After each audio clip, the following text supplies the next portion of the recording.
The moment finally arrived, but my hands were shaking so badly I could barely keep them in my pockets. For years, I had carried the same quiet feeling in my heart, something gentle, something hopeful, something that felt too fragile to say out loud. I had replayed this moment in my mind 1,000 times. But nothing prepared me for what she actually said. When I finally confessed, she looked at me with a mixture of surprise and warmth. Then she smiled softly and said something that completely stopped time. "Why didn't you say sooner?" Before we dive into this story, take a moment to support the channel. If stories about kindness, courage, and real human connection mean something to you, please like this video, subscribe to your channel name, and share your thoughts in the comments. Your support helps us keep sharing stories that remind people how powerful simple kindness can be. Now, let me tell you what happened. I met Emily on a rainy Tuesday afternoon at the small community library in our town. I had just moved to Cedar Grove, a quiet little town in Oregon where everyone seemed to know everyone else. As someone who had spent most of his life in busy cities, the silence felt strange at first. I didn't know anyone. My days were mostly work, groceries, and going back to my small apartment. That afternoon, I stopped by the library to return a book. The rain was tapping softly against the windows, and the place smelled like old pages and coffee. I was walking toward the counter when I saw her. She was helping an elderly man carry a stack of books. The man looked confused, and his hands trembled slightly. Without any sign of impatience, she gently guided him to a chair and knelt beside him. "Take your time," she said kindly. "We'll figure it out together."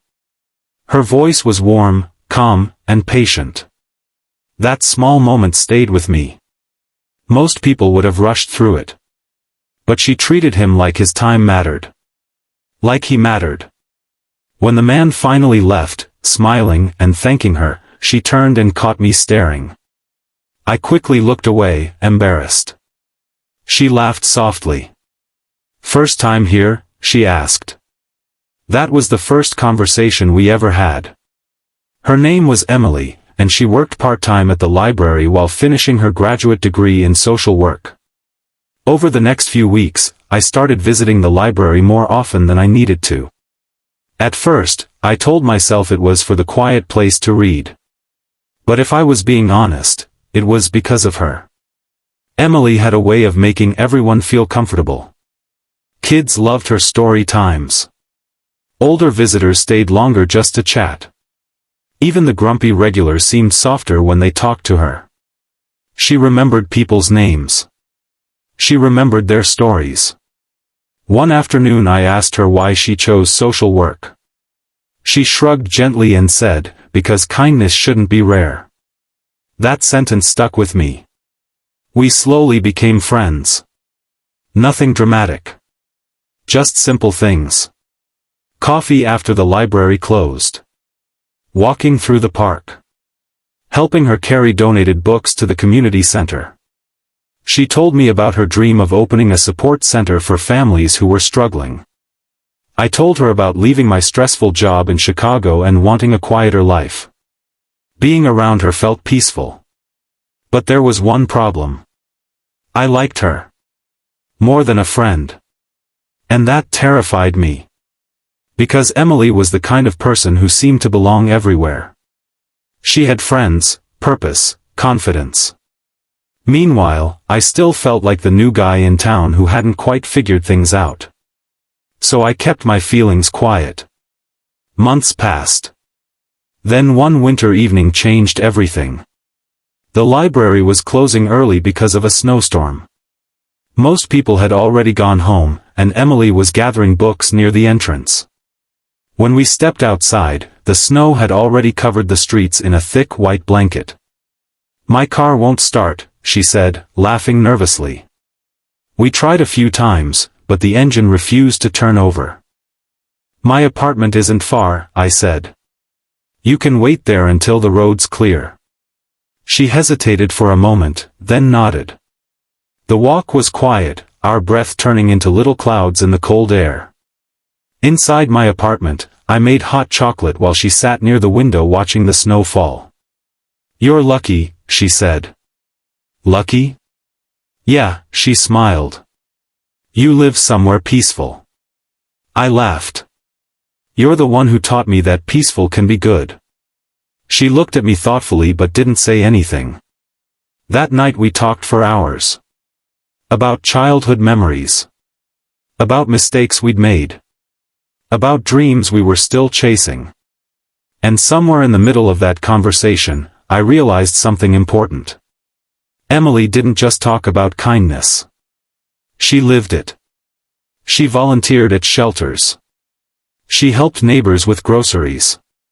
She spent weekends organizing donation drives. But she never bragged about it. To her, kindness was simply the normal way to live. The snowstorm passed by morning, and I drove her home. After that night, my feelings only grew stronger. But so did my fear. What if I ruined the friendship?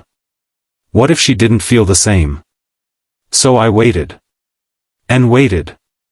Until one day, everything almost slipped away. It was a bright spring afternoon when Emily told me she had been accepted into a program in another state. My heart sank. "That's amazing," I said, forcing a smile. "It's a big opportunity," she said gently. "But I haven't decided yet." I nodded, but my chest felt tight. Because suddenly I realized something painful. If she left, I might never tell her how I felt. And that thought felt worse than rejection. That night, I couldn't sleep. I kept thinking about every moment we had shared. Every laugh. Every quiet walk. And every time I had stayed silent. The next day, I went to the library. My heart was pounding like I was about to run a marathon. Emily was organizing books behind the counter. When she saw me, she smiled. "Hey. I was hoping you'd stop by." I took a deep breath. "Emily, can we talk?" We walked outside to the small garden behind the library. The flowers were just beginning to bloom. For a moment, I almost lost my courage again. But then I remembered something she once said. Kindness shouldn't be rare. And maybe honesty was part of kindness too. So I spoke. "Emily. I need to tell you something. I should have said it a long time ago." She looked curious but calm. "I care about you," I said. "Not just as a friend. I have for a long time." My voice shook a little. "I know the timing might be terrible. And I understand if you don't feel the same." I just couldn't stay silent anymore. For a moment, she didn't say anything. My stomach twisted with anxiety. Then she smiled. Not a polite smile. A warm, almost relieved smile. And she said something that completely surprised me. "Why didn't you say sooner?" I blinked. "What?" She laughed softly. "I thought you knew," she said. "Knew what?" "That I felt the same way." I stood there, completely stunned. "For months," she continued, "I kept wondering if you were ever going to say something." I couldn't believe it. All that time. All that doubt. And we had both been waiting. "I guess I was scared," I admitted. She nodded gently. "Most people are." Then she added something I'll never forget. "But kindness includes being brave with your heart too." We stood there in the quiet garden, laughing at how complicated we had made something so simple. Emily eventually decided to stay in Cedar Grove. The program she was accepted into allowed remote participation, and she wanted to keep working with the community here. Today, we run a small local center together that helps families find support, resources, and hope. And every day, I'm reminded of something important. Kindness isn't always about grand gestures. Sometimes it's patience. Sometimes it's listening. And sometimes, it's finding the courage to tell someone how much they matter. Because one honest moment can change an entire life. So if there's someone in your life you appreciate, someone who has shown you kindness, don't wait too long to tell them. Your words might mean more than you realize. And who knows? They might be waiting to hear them. If this story touched your heart, share it with someone who believes in kindness. And don't forget to like, subscribe, and comment on your channel name. Because every small act of kindness makes the world a little brighter. Red Heart.